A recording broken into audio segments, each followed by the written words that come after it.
What's going on, everybody? Y'all know who it is and y'all know what it is. It's Cool Water.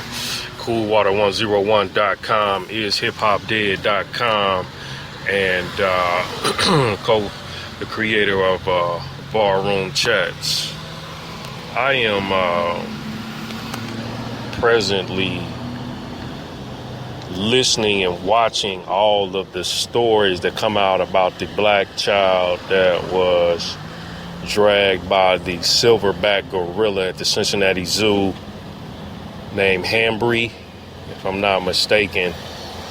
And it's a lot of mixed emotions about that and what folks feel should and shouldn't have happened. I feel like I could put my 2 cents in. You know, it's not going to necessarily be correct. But I don't think the gorilla had the intention on hurting the child, because he would have did it immediately if he felt threatened. I do understand the zookeeper's mentality, because they understand the power of King Kong, because that's what a silverback really is, and immediately went to survival mode and decided to put that gorilla down in order to save the child. I think that the way the gorilla handled the baby was really aggressive, but that's their culture, that's their environment, that's what he knows how to do. And I don't even know if it was a male or female, but you can see on several different occasions where the gorilla was trying to nurture the baby, putting water on him and making sure he was in a safe, secure spot by snatching him by his hand or snatching him by his leg. And, you know, the child wasn't used to that type of power when he drug him, but he was making sure he was cool. I think they probably could have tranquilized him, but at the end of the day,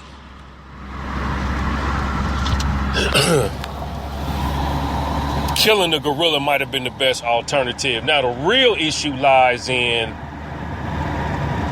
all of the rhetoric that comes from people feeling some kind of way about a gorilla versus a child. And we say any child in that regard. I don't think if it was a white child or a black child, they would have reacted any different. I mean, you know, I don't think if it was a white child, they would have reacted any different. I think they did what was necessary to ensure the safety of the child. But the opinionated, the pet right activists seem to put more emphasis on the gorilla than the child.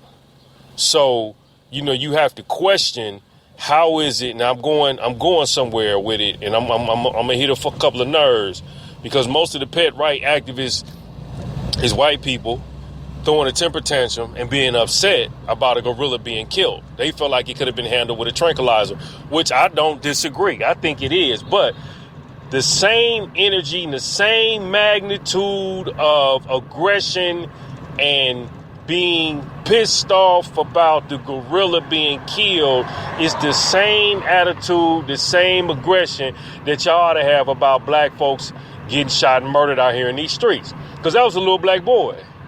So no one's really going into depth about the child's safety versus the gorilla's safety. It was, why you killed a gorilla? And I'm saying, well, why wouldn't you think they wouldn't do it when we're talking about a wild animal that can kill instantly and has the power to snap grown men in half? So why wouldn't they act accordingly? Because they had to hunt to get him. They had to hunt to get him in there. They had to hunt to put him in the cage and everything. So why wouldn't they do that in retrospect to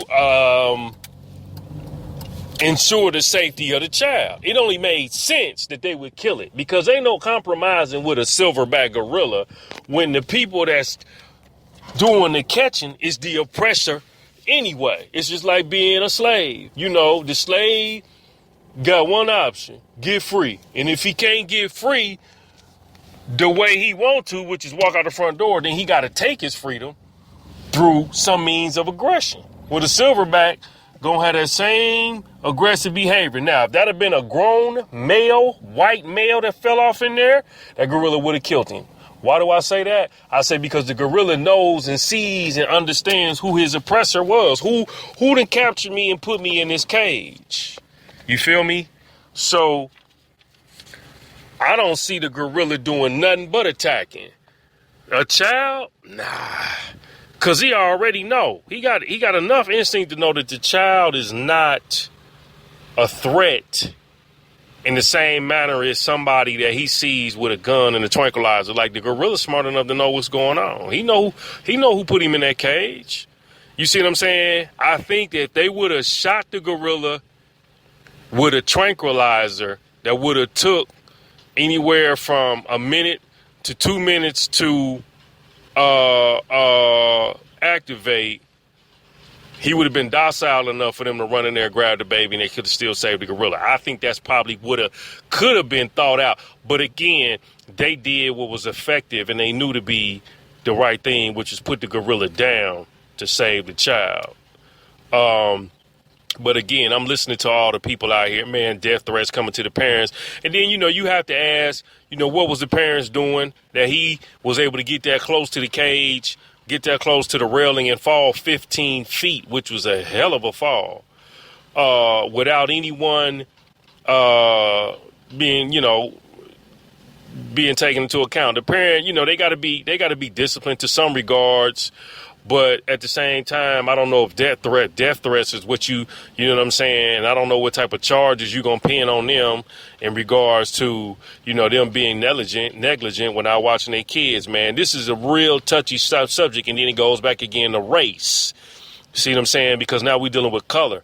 Little black boy falls in the cage. White people enraged and mad because they killed the gorilla.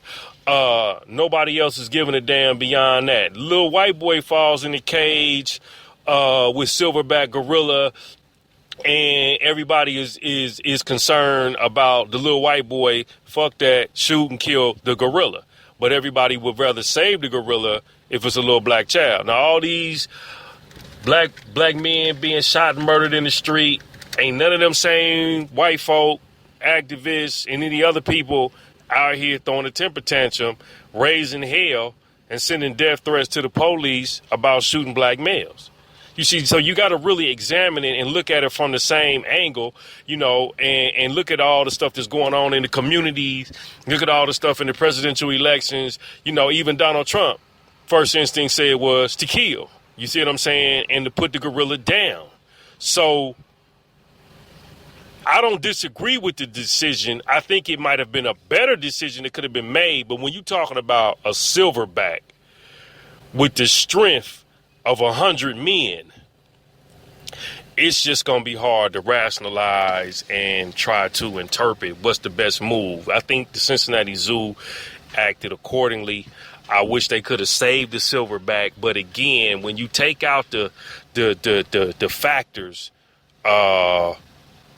it starts to boil down to race. When you start hearing the rhetoric about how everybody's pissed off because they killed the gorilla, it's the same thing with Michael Vick. They was more concerned with the dogs than they was with Vick. Now, Vick was wrong, but he didn't pull no triggers.